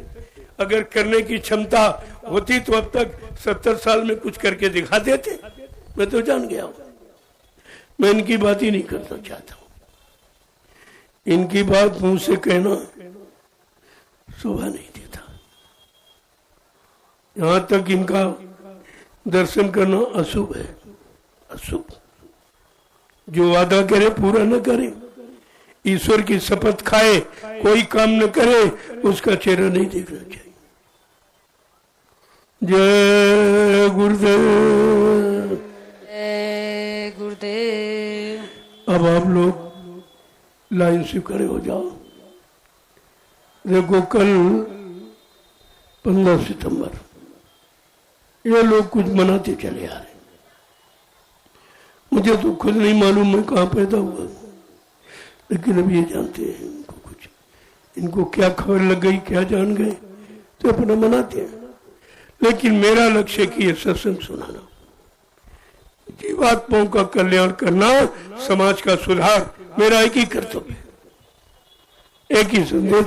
चाहे कोई भी पर्व हो, मैं अपना धार्मिक संदेश जो जनहितकारी, मानव हितकारी, आप कल्याणकारी, मैं इस संदेश को सारे हिंदुस्तान में 12 बरस से लगातार सुना रहा हूँ, बता रहा हूँ, और उसके बदले कुछ नहीं ले रहा हूँ। ना कोई निंदा आलोचना बुराई, कुछ नहीं। अब सत्य कहना निंदा थोड़ी। सत्य कहने के लिए स्कूल कॉलेज बनाए गए, सत्य के लिए थाने कचहरी कोर्ट न्यायालय, ये सब सत्य कहने के लिए बनाए गए। अगर यहाँ से सत्य नहीं मिलेगा तो फिर कहाँ मिलेगा?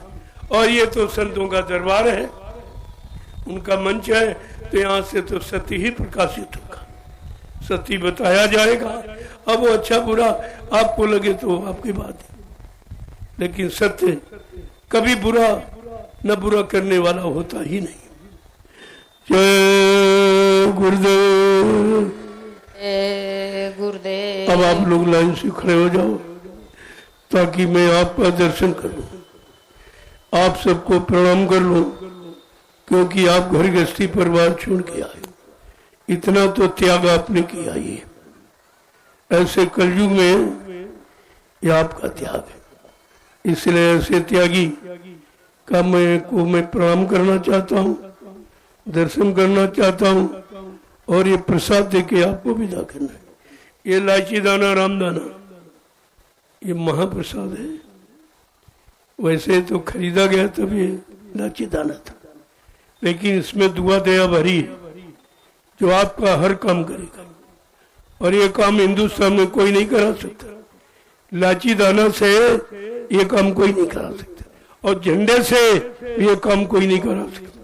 ये दोनों हमारे अटूट साधन है जो कभी झूठे नहीं होते, और इसी से सत्य की और झूठ की पहचान, असली और नकली की इसी से पहचान हो जाएगी। भाई सबके पास झंडे, सब पार्टियों के पास झंडे, लेकिन कोई झंडा गाड़कर ये काम करा सकता कि तुम्हारी बीमारी से कम हो जाएगी, भूत प्रेतों से आपको निजात मिल जाएगी, ये काम कोई नहीं कर सकता। ये झंडे की महिमा है। और झंडे में क्या लिखा? जय गुरुदेव नाम प्रभु का। प्रभु की महिमा है, प्रभु की नाम की महिमा है। प्रभु का नाम ही काम करेगा, इस बात को ध्यान में आपको रखना चाहिए। उधर झंडा गड़ा है, तब तक आप लोग उसकी परिक्रमा कर लो।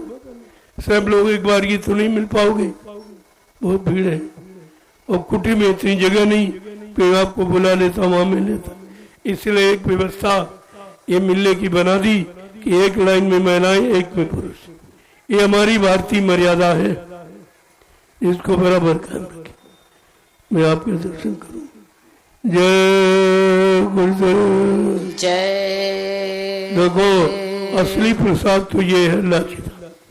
ये लड्डू वड्डू ये प्रसाद नहीं है, ये तो बच्चों के लिए दे दिया जाता बाकी प्रसाद, क्योंकि ये कभी खराब नहीं होगा। ये लाची दाना तुम कई साल रखे रहो, खराब नहीं होगा।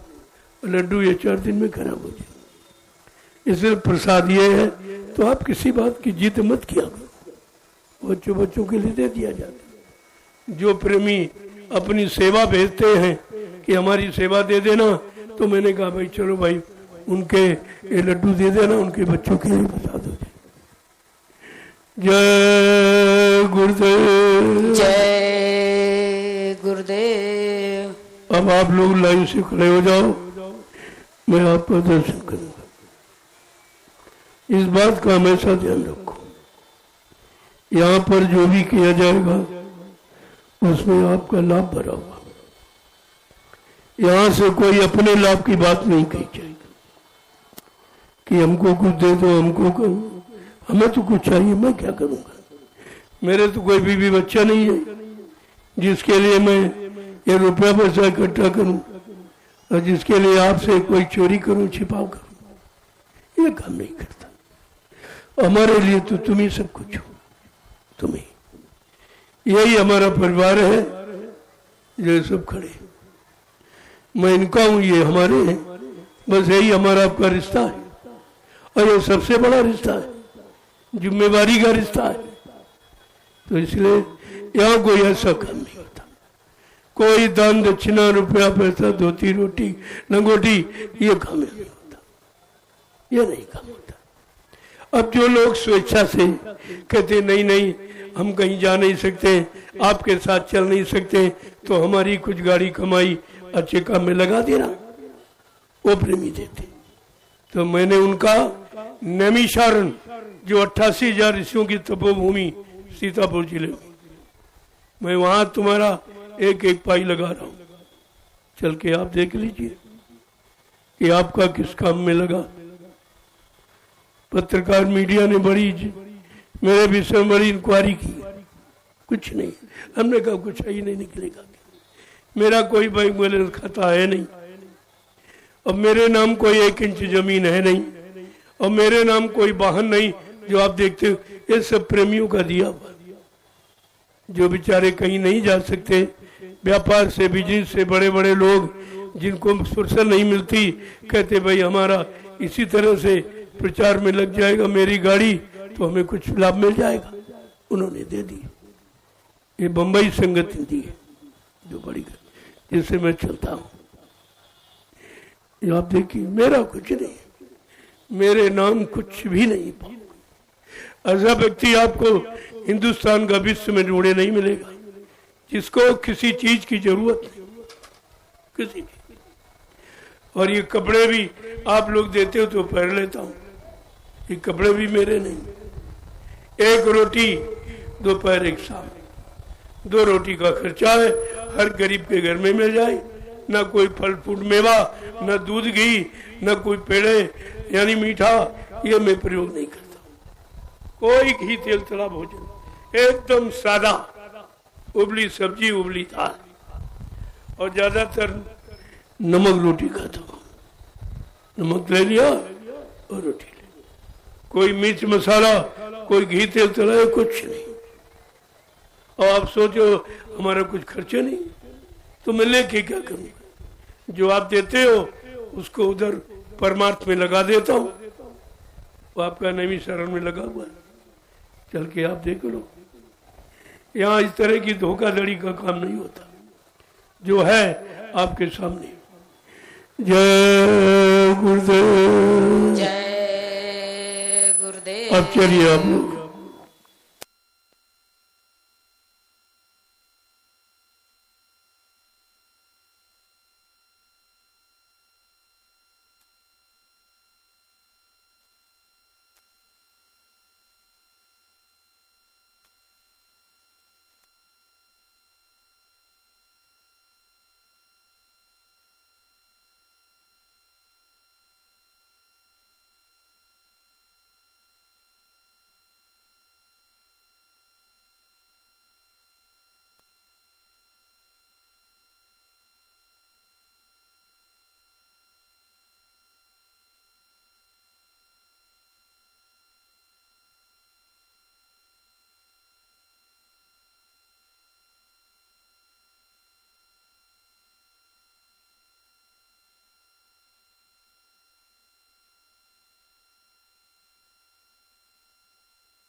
जय गुरुदेव। परम पूजनीय स्वामी जी महाराज की असीम दया कृपा से आज ये श्रद्धा का, सेवा भाव का ये विशाल जन सैलाब जो यहाँ दृष्टिगोचर